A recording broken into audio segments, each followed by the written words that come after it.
அனைவருக்கும் வணக்கம். PS Farms YouTube channel. நான் உங்கள் பிஎஸ் பெரியார். ஸோ இந்த வீடியோவில் என்ன பார்க்க போகிறோம் அப்படின்னா, அதாவது ஒரு கோட் ஃபார்மிங் பிஸ்னஸ் பிளான் அதை தான் பார்க்க போகிறோம்.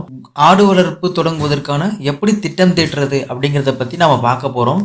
ஸோ ஏன்னா அந்த பிளான் அப்படிங்கிறது ரொம்ப ரொம்ப முக்கியம். ஒரு பிஸ்னஸ்க்குள்ளே நம்ம என்டர் ஆகிறோம் அப்படின்னா, அது புதிய பிஸ்னஸ் இருந்தாலும், அது நம்மளுக்கு புதுசாக இருந்தாலும் சரி, இல்லை நம்மளுக்கு ஆல்ரெடி ஃபெமிலியரான பிஸ்னஸாக பழக்கப்பட்ட பிஸ்னஸாக இருந்தாலும் சரி.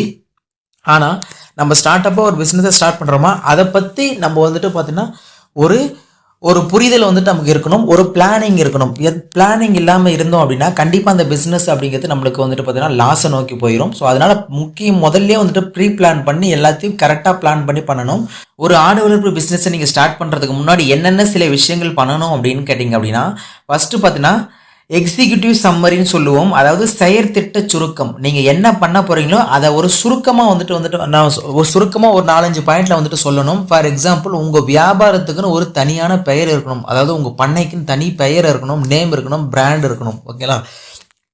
அடுத்தது, ஒரு நல்ல இடம். அதாவது அது கிராமப்புறங்களாக இருந்தாலும் சரி, இல்லை நகர்ப்புறமாக இருந்தாலும் சரி, இல்லை மாவட்ட வகையில் உள்ள ஏதோ உள்ள ரூரல் ஏரியாவில் இருந்தாலும் சரி. ஓகேங்களா? பட் ஆனால் அதுக்குன்னு தனியான ஒரு இடம் இருக்கணும், குறிப்பிட்ட இடம்.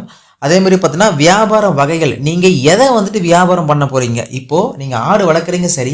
ஆடில் எதை ஃபோக்கஸ் பண்ணி வியாபாரம் பண்ண போகிறீங்க? ஆடில் ஆட்டுப்பாலை ஃபோக்கஸ் பண்ணி வியாபாரம் பண்ணுவாங்க ஒரு சிலவங்க. ஆட்டோடைய கழிவுகளை ஃபோக்கஸ் பண்ணி ஒரு சிலவங்க வியாபாரம் பண்ணுவாங்க. ஆட்டோட குட்டிகளை மட்டுமே உற்பத்தி பண்ணி சேல் பண்ணுறவங்க இருக்காங்க. கிடா ஆடுகளை மட்டுமே வந்துட்டு வளர்த்து வந்துட்டு விற்கிறவங்க இருக்காங்க. ஆடுகளே மீட்டை மட்டுமே வளர்த்து விற்கிறவங்க இருக்காங்க. அந்த மாதிரி உங்களுடைய பண்ணை எதை நீங்கள் ஃபோக்கஸ் பண்ணி வளர்க்க போகிறீங்க அப்படிங்கிறது ஒரு மேட்டர் இருக்குது. நீங்கள் இறைச்சி பர்பஸ்க்காக ஃபோக்கஸ் பண்ணி வளர்க்குறீங்க அப்படின்னா இறைச்சி பர்பஸ்க்காக, ஏன்னா இதை பொறுத்து தான் உங்களுடைய பண்ணைகளில் நீங்கள் செய்யக்கூடிய வேலைகள் அப்படிங்கிறது இருக்கும். ஓகேங்களா? ஒரு சிலவங்க பாலுக்காக வந்துட்டு விற்பனை பண்ணுவாங்க. ஓகேங்களா? ஸோ அந்த மாதிரி வியாபார வகை, நீங்கள் எதை வந்துட்டு வியாபாரம் பண்ண போகிறீங்க அப்படிங்கிறது ஒரு கிளியர் கட்டான ஒரு மைண்ட் செட்டுக்கு நீங்கள் வந்துட்டு வரணும். அடுத்தது, நோக்கம். இப்போது உங்களுடைய பண்ணைக்கான ஒரு எய்ம். இப்போ நீங்கள் ஒரு கோல் வச்சுருப்பீங்க. இப்போ ஃபார் எக்ஸாம்பிள், என்னுடைய ஆடு வந்துட்டு பார்த்தீங்கன்னா நல்ல ஆடுகளை வளர்த்து நல்ல வருமானம் ஈட்டுவது என்னுடைய கோல். அப்போ வருமானம் அப்படிங்கிறது உங்களுடைய கோல். ஓகேங்களா? அடுத்து, இப்போ இயற்கை முறையில் வளர்க்கப்பட்ட ஆடோடைய மீட்டை வந்துட்டு நான் மக்களுக்கு கொடுக்கணும். அதுவும் கசாப்பு கடைக்கு கொடுக்காம நான் வந்துட்டு எங்களுடைய சரௌண்டிங்கில் இருக்கக்கூடிய மக்களுக்கே வந்துட்டு இயல்பான மக்களுக்கு வந்துட்டு கொடுக்கணும் அப்படிங்கிறது ஒரு கோல். ஓகேங்களா?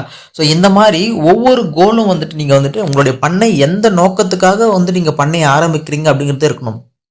வருமான நோக்கத்திற்காக ஆரம்பிக்கிறீங்களா, இல்லை நல்ல சேவை மனப்பான்மையோடு ஆரம்பிக்கிறீங்களா, இல்லை ஒரு பிஸ்னஸ் ரிலேட்டடாக வணிக ரீதியாக நீங்கள் வந்துட்டு ஆரம்பிக்கிறீங்களா? ஸோ அந்த மாதிரி ஒரு கோல் வந்துட்டு இருக்கணும். ஓகேங்களா?